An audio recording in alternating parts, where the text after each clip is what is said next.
Hey, and welcome to the Toadstead. I'm going to show you the latest addition.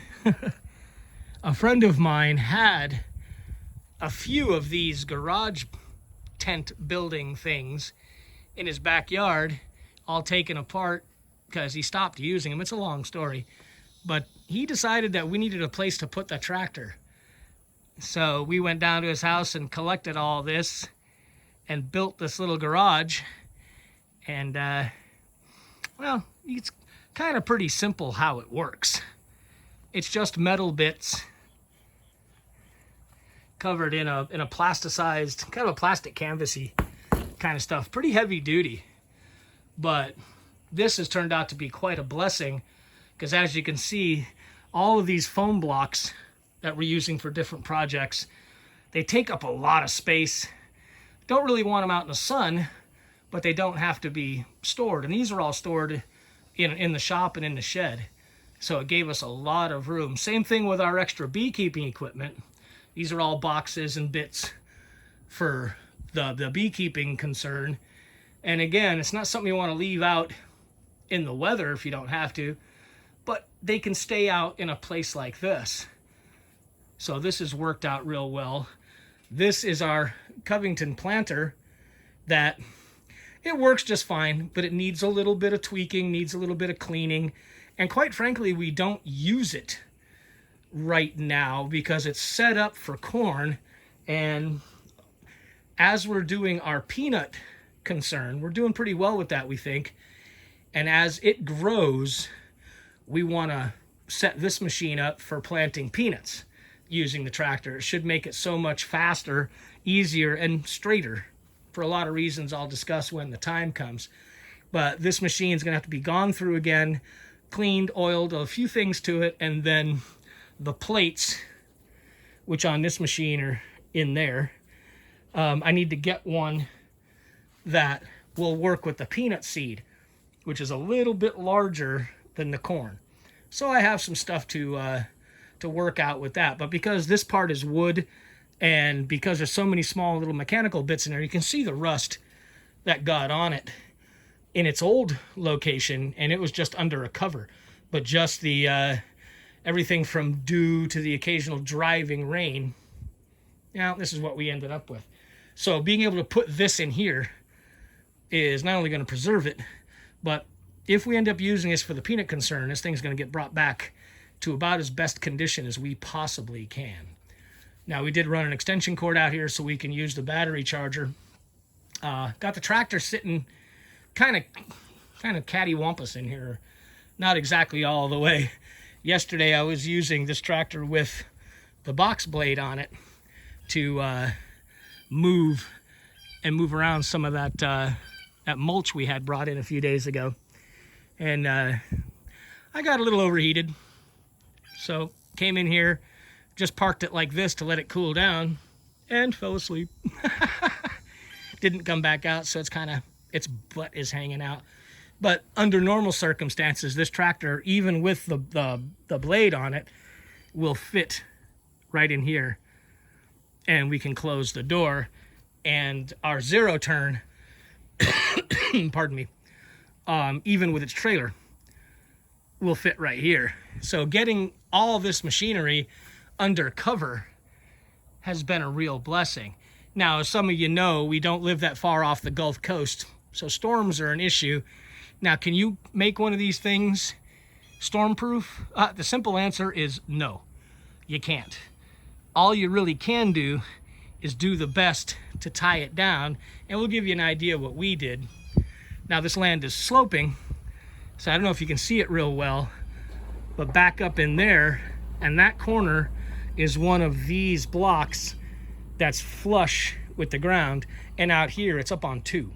Gives you an idea how much the land actually slopes. We didn't want to do any digging or mucking about in here because during a hard rain, we didn't want to have an erosion issue. So pretty much everything that's important is up on some stilts or blocks, so it can't get in standing water, but we don't get that much standing water, but it will run through. On this side, that's the highest spot. It's basically 2.5 blocks. And we used paracord to go ahead and tie down these corners. This part makes the front eave tight, and then this just holds it down. And I've got some stakes of my own design that we made years ago for another tent, and I'll give you a better idea what they look like in a minute. There's one of them right there. And again, same thing. Now these corners are supposed to Velcro around, and they stay in position pretty good, but a good wind will knock it, and we don't mind. This kind of keeps it from becoming a balloon. So we've kind of left that open for right now.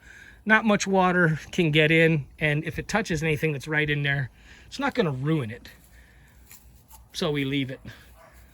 You can get an idea what it's supposed to look like when it's Velcroed shut. This part of the wall curves around and Velcros. And again, stakes in the corner. Now let me get through here and get back where we were. And of course, those aren't enough. So we added, this gives you a pretty good look at one of the stakes that we made years ago for another tent. It's got the hook welded onto the shank. So when you hit this with a hammer, unlike those stakes that are just, you know, a bent piece of metal, when you hit those, it bends the metal more. And we wanted something that we could pound on with a sledgehammer if necessary. So I designed and built these. And as you can see, they're just hooked over the bottom rail of angle iron, and then the poles are screwed to the angle iron. Is it bulletproof? Oh no.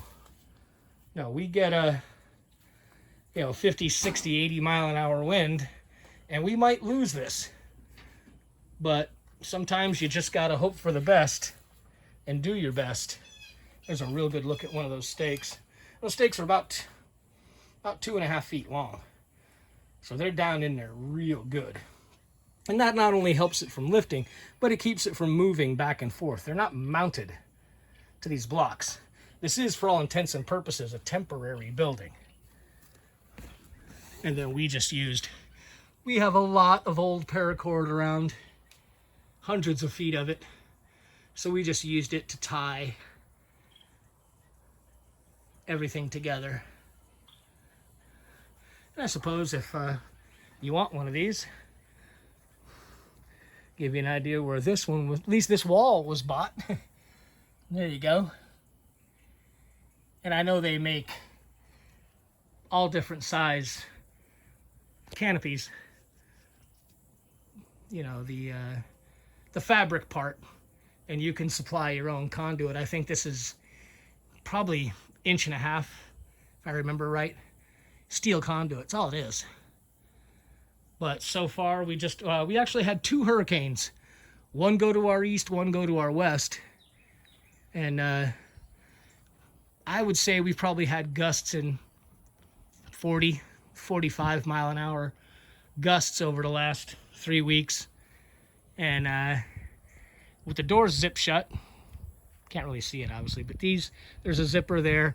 There's a zipper in the middle that goes all the way to the peak. If you wanted to go that far, open it. And there's a zipper that's as high as these zippers go. It creates a garage door kind of effect. And then we put, when there's bad storms, we put another one of those stakes kind of where the box blade is, right there, and tie it down. Because you can see there's grommets. You see the grommet in the corner right there. There's one in the corner when you zip it down. There's another one there. There's 2 of them where the main middle zipper is, the bottom, and there's one on this side. So what we did is just zip tied them shut to save the zipper, to help save the zipper, so the zipper wouldn't get blown apart, or at least that was the hope. And then we staked it down, put a little tension on it, and so far so good. It's been a real blessing to be able to have all this under cover, and it has really given us a lot more floor space in the shop and in the shed. So far so good.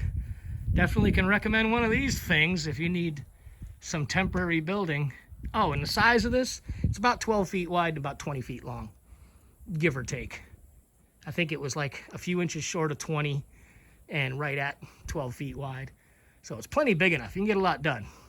No problem with a single car garage. You can see the truck and you see the size of the truck and the size of that opening. No problem parking a single car in there. In fact, when the tractor's in here with the box blade on the back of it, the bumper of the tractor easily fits in between the cedar and this area and comes very close to touching the beekeeping equipment, and it fits. You can close the door. So overall, for what it's worth, these are working for us. Maybe it's something you can use. Thanks a lot for coming along for the ride. We'll see you next time around.